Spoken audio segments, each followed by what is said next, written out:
headed into a new school year. And I know with that comes a lot of emotions. Some of you may be feeling excited, nervous, disappointed. All of those things that you are feeling right now, it's okay. It's okay to feel those things. It's okay to be excited about the good things that maybe have happened in this last season, the good things that you're looking forward to in this next season. It's okay to feel nervous about the unknown, how this school year is going to look. It's okay to feel disappointed. Disappointed that we're still stuck in this odd situation. Disappointed in things that you may have missed out on in the past. Maybe things that you may miss out on in the future. It's okay. And in this next school year, I think it's important for us, before we jump into it, to recognize that it's going to be challenging. There's going to be good times.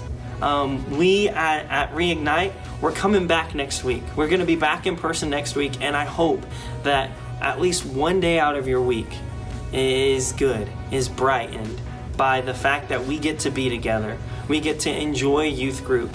And play games and interact with God and with each other. I hope that that's something that is exciting for you. I hope that there are other things in this next school year that bring excitement and enjoyment and joy to your life. But I know that this next school year is going to be challenging. There's going to be times where you feel tired, where you may feel like you don't have a lot left in the tank. And that's okay. I want to encourage you in that. I want to encourage you to do 3 things, because honestly, we all have our go-tos. When life gets so overwhelming, we all have places that we go when we're overwhelmed. Some are positive, some are negative. You know, some may not be bad, and others may be harmful. But for me, one of my go-tos is watching movies. When life gets overwhelming, when I am stressed out, one thing that I love to do is watch a good movie, because I can escape into the world that was created in that movie, into the storyline, and go on that adventure and not have to think about life situations. Sometimes we go to Instagram, we go to social media. Sometimes we go to Netflix, right? Sometimes we go to some not good things. Sometimes we watch things we're not supposed to. Sometimes we do things we're not supposed to try and get away from life and its stress. So I want to challenge us, before we go to our go-tos, whether it's movies, Netflix, social media, whatever it is, I want to challenge you this school year, when life gets overwhelming, to do 3 things. 3 things that we actually find in here. Eat a snack. Take a nap. And then spend some quiet time with God. I know that sounds weird, but it actually happens. In 1 Kings chapter 19, we find Elijah.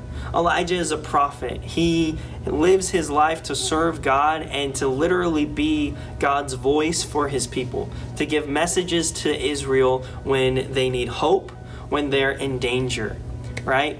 And so Elijah gets to a point where life is overwhelming for him, so much so that unfortunately Elijah finds himself in the wilderness, laying under a shrub, asking God for it to be over. And what does God do for him? God provides Elijah with a snack. More so than a snack, he gives Elijah nourishment through bread and water.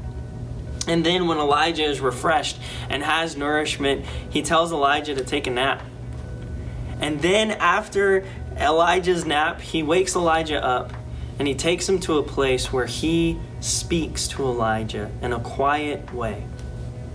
See, I think this could be good for us in this next season, to remember that when life gets overwhelming, that God sometimes leads us to a place to eat a snack, to take a nap, and just to spend some time in quiet with him.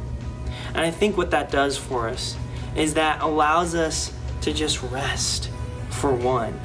Eat a good snack. There's nothing better than eating a good snack when we're overwhelmed. And then take a nap. Find physical rest. And then once we have taken a moment to kind of take a step back, we're then ready to spend time with God. And in those moments, I feel like God becomes the safe place where we can process feelings in a real way, our disappointments, our nervousness, our anxiousness, our tiredness. God's okay with all of those things. And in fact, when we express that to God and then when we are quiet, God can speak to us in some very real ways and some helpful ways. There's a song that I've been listening to lately in this time. When I felt overwhelmed, when I felt disappointed, when I felt like there's not much left. And it's called Safe Retreat.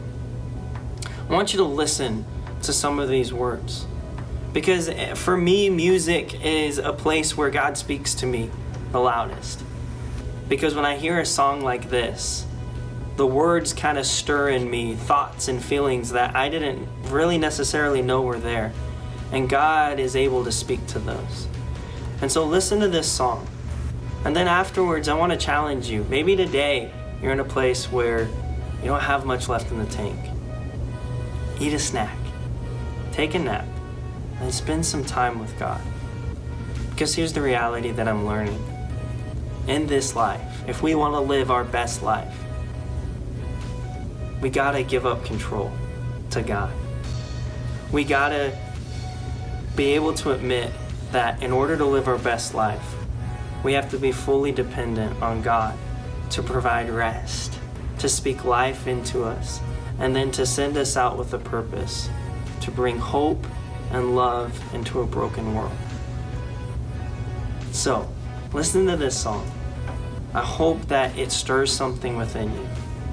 And then maybe it's time to eat a snack, take a nap, and spend some time with God.